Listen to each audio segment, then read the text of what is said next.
Hello and welcome back to another Squeaktech tutorial. Today I'll be covering if statements. So let's hop right in. If you've programmed before, then this may seem a bit untraditional. Oh, let's clear the file. This may seem a bit untraditional. So, here's a cleared Squeak script, and when you interact with the mouse, it'll by default start at the interaction entrance, then move through the logic. So it'll go to the command node. If the command node's empty, so it'll move over to the dialog node. The mouse will say hello, moves over to this node, but it's empty, so it stops there. We don't need the command node right now, so let's go ahead and add another command. So the jump node command, we're going to start off with that. Oh, if I didn't delete it, there we go. And let me put two more command nodes right there and there. And so the jump node command will jump to another node. So you'll see by default the logic always moves right. But a jump node will overwrite that and jump to the position specified. So this position right here, 418, let's copy that position and jump to that position. I just pasted it in, and yeah, let's try that out. But we won't actually know if anything happened, so let's actually put a message down. So, hello, I've never met. Here. Hello, I've never met you before. And hello, old friend of mine. That'll make more sense in a bit, but let's just start off with that. So right now, it'll start off, and it'll jump up here.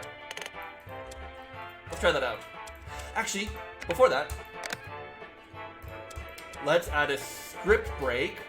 What a script break does is it stops all logic from happening. It stops the script from executing. And if you decide to put values inside, then it'll jump to that node to execute for the next time that the logic starts. So let's go ahead and there. So now, it'll go jump to this node up here, move, hello, I've never met you before. And then once the player finishes interacting with them, it'll jump over here to this node right here, T220, and stop executing until you interact with them next. Let's try that out. Let's see. Let's give it a whirl. Alright, let's talk to him. Hello, I've never met you before. Let me try interacting with them again. Hello, I've never met you before. And obviously this loop will continue forever. So let's change that. Well, no, we do want to end this loop. That's this tutorial. So, the problem is, he keeps saying, hello, I've never met you before, which, that's obviously not true. I just met the guy. So let's add in, no, actually, first off, we're going to look at another, not a command, but a function. We're going to be looking at the Boolean conditional function, which is this command. And it has 3 parameters.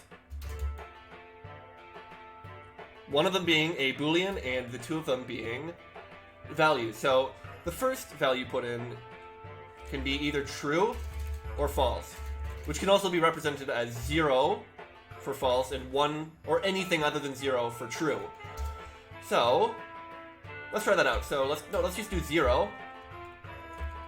And then so the next values you put into it are the outputs. So what are these? So this node has a Y position of 18, and this one has a position of 22. So let's do 18 and 22. We're actually going to reverse that because the first input checks to see if this value is true or, well, it doesn't check, but let's say how this function works is it checks if this first value inputted is true, it returns the first value.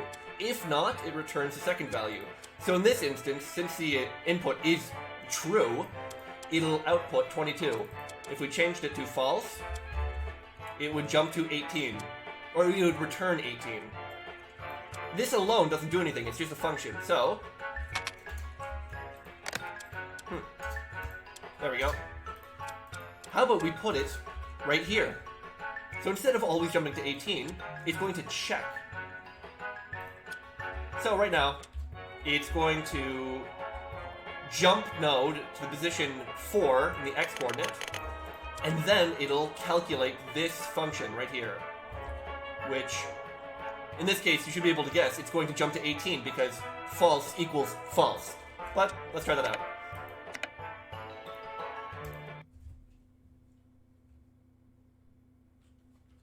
Alright, let's see. Hello. I've never met you before.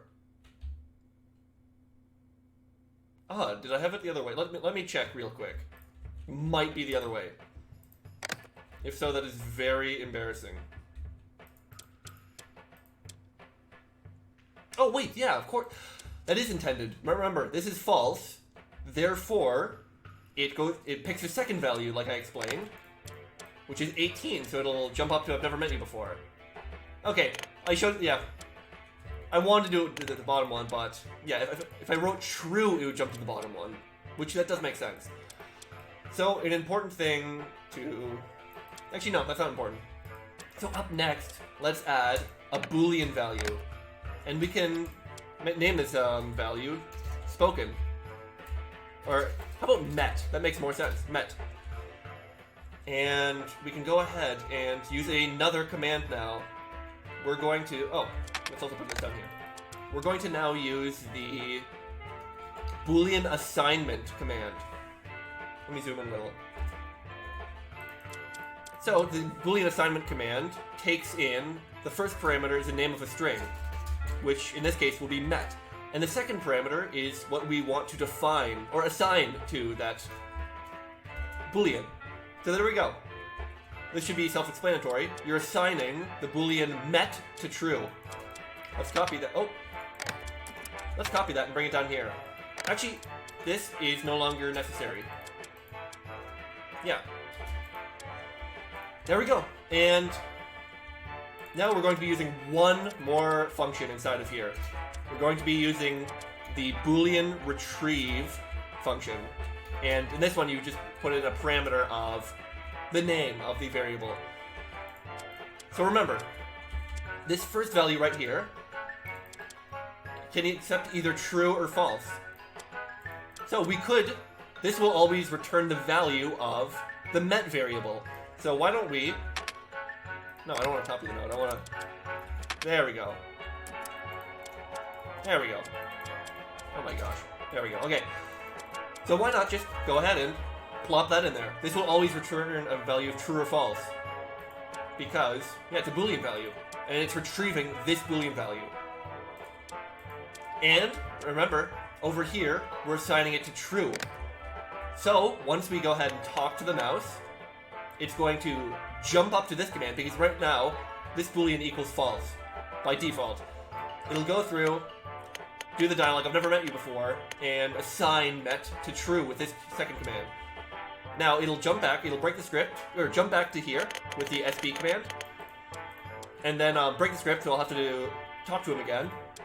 It'll move through, go back to this one. It'll now equal true, so it'll go down and actually follow this logic down here. Alright, let's try it out.